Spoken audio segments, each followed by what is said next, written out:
Hello and welcome to Universal Studios Hollywood. I am so excited you're here because we have so much to look at. So let's just start and head right into the park.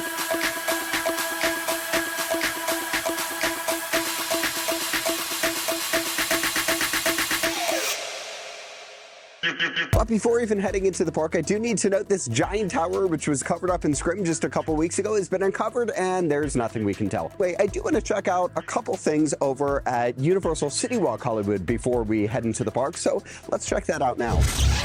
Okay, and here we are with Twosome Chocolate Emporium and Savory Feast Kitchen right behind me. Let's zoom in and get a closer look. Next to the angel wings, we can get a much better look at the brickwork on this side of the building, along with this steel that covers the window. Also from here, we can confirm they're going to keep the guitars on the railing from the former Hard Rock Cafe. This is a really nice tribute, and I like Universal's doing this. Above the restaurant, the dome has been painted gold, and it looks beautiful, very shiny. And right next to the dome, oh yeah, the smokestacks have come in. These smokestacks look beautiful and shiny and will likely have a physical effect of them actually smoking throughout the day. You can see that they're actually painting the smokestacks just a little bit. I can hear the spray paint going in the background. And here is our look at the front of Twosome Chocolate Emporium and Savory Feast Kitchen.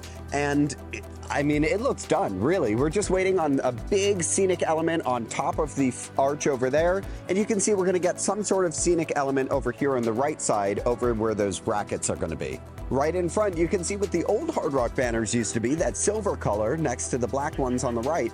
And that just shows they haven't painted them yet. And coming down, we have our look at what the entrance is going to look like. I love these new windows designs, the arches inside the windows. These look great. And it looks like they just did a concrete pour on the front walkway. So they're likely going to be completing that sometime soon. Moving to the right of the front walkway, we have some new railings that have been put in for some planters or from outdoor seating or for something. And right next to the Twosome Chocolate Emporium and Savory Feast Kitchen, it looks like the 5-tower screen has been completely removed. You can see it's kind of disassembled on the stage right now. They're likely doing some maintenance because there was a lot of dead pixels on it.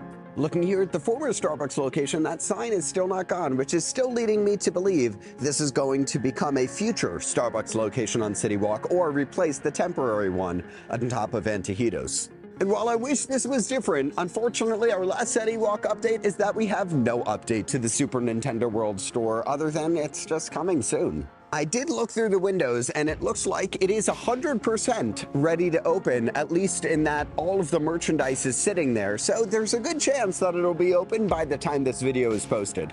So let's head into the park. And first one in the park, and it does look like they're rope dropping us. I think I'm gonna head to the lower lot first. And entering the park, you can see everyone behind me is heading to the lower lot. I think I'm gonna check on some Super Nintendo World first because it's been a while since we've looked at it up close. On the way, we pass Universal Horror Hotel, one of the houses for Horror Nights, and it does look like Despicable Delights is going to be open today. This is one of the rarities in this park, so I just have to point out the menu because this is always closed. Now, passing by the Parisian streets and El Pueblo del Terror Scare Zone, one of the things we're going to start to look at over the next couple weeks is not just Super Nintendo World, but the transition away from horror into Grinchmas. That's probably not going to be very visible to us for at least another week or two, but we're also going to look and see if we have any updates on the next attraction coming to Universal Studios Hollywood, and I'll talk about that in a little bit. But let's start here by peering over the edge and looking at Super Nintendo World. So the first thing to note is something we've been waiting for since the beginning of the land's construction, which is something that was added a couple weeks ago. It's the Super Nintendo World sign. We'll get a better look at that from the lower lot, but the warp pipe next to it is looking as complete as it's ever been without the green color. To the left, coming in a little bit more, you can see Peach's Castle has a little bit of pink decoration on it. We still don't have those spires, but they'll likely be added soon. The piranha plants now have green stems and leaves, so those are getting close to being completed, while Bowser's Castle doesn't seem to have any sort of progress. We're still going to wait on that Bowser's head coming in. At the base of Bowser's Castle, there's a lot of structural steel coming up for what is likely going to be a thematic or animatronic element coming to the land soon. We are going to get a little bit of a different look at Super Nintendo World from the Starway. It does look like the backside of Super Nintendo World's getting some new paint, including this green wall. Not sure what that is. But to the right of Super Nintendo World is the Transformers The Ride 3D facade, which is getting a lot of new paint.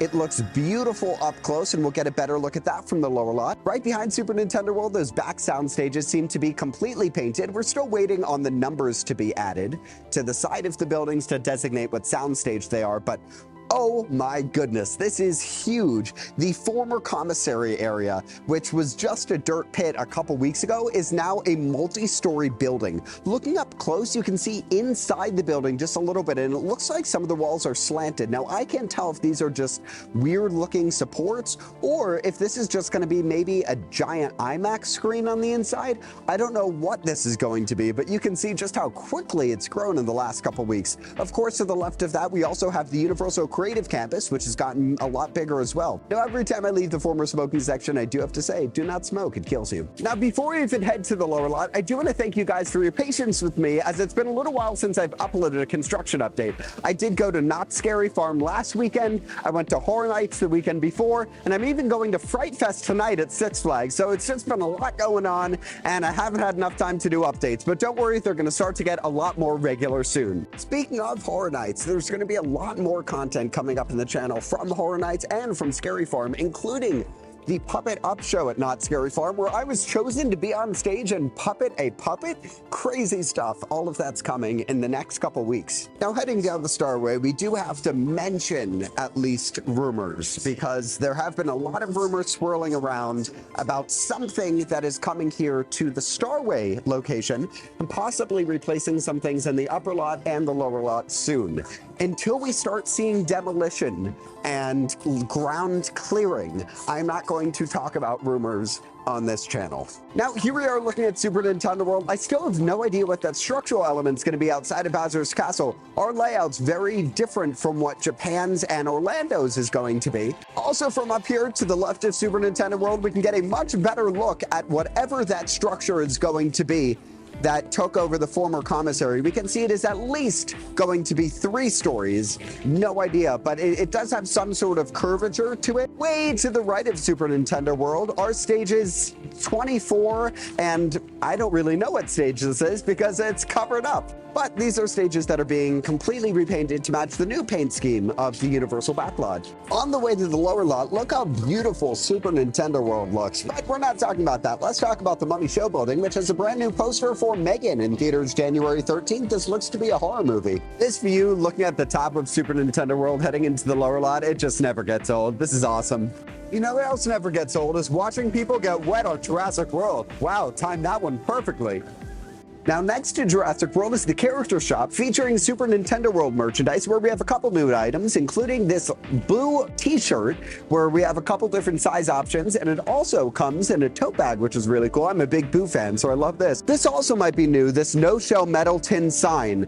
It could also be, I've just never noticed it. Here's a look at the posters on the side of the Mummy, where sometimes we get new ones. It's very difficult for me to point out what's new because they're changing all the time. Although that Halloween Horror poster on Peacock is brand new, and that poster has been showing up in the parking structures and over on CityWalk as well. Here we are outside the Transformers facade, where you can see they're doing a lot to the background painting to make it a lot more vibrant. They have not updated Megatron or Optimus Prime yet, as they were fading as well, but hopefully we'll get some updates to them soon. I expect this project to be done by the end of the year at the latest. And for the first time all year, I don't need to walk far to see what's going on at the Warp Pipe because it is very visible. That's right, the Super Nintendo World sign has been added. The Warp Pipe is not green yet, but that'll probably change soon. Another thing that's been added right above the Warp Pipe is brickwork. It looks really great. It's likely going to be painted soon, but that'll also help this photo op be a lot more photogenic and will overall serve as a more welcoming entrance to the land. One thing that's neat in the lower lot is while Killer Barbecue from Outer Space is a Horror Nights exclusive location, the JoJo Ice Cream location is open basically the entire day. One thing I've never noticed is inside the attraction entrances, this is Jurassic World, they have height requirement signs for kids wanting to know if they're tall enough for the ride. This one, instead of having feet at the bottom, has dinosaur feet. That's awesome. Here inside Dino Play, where I can finally show you guys around because there is nobody else in here but me, we're going to come to the back here to get our look at the Koopa animatronic, which seems to have been covered up recently.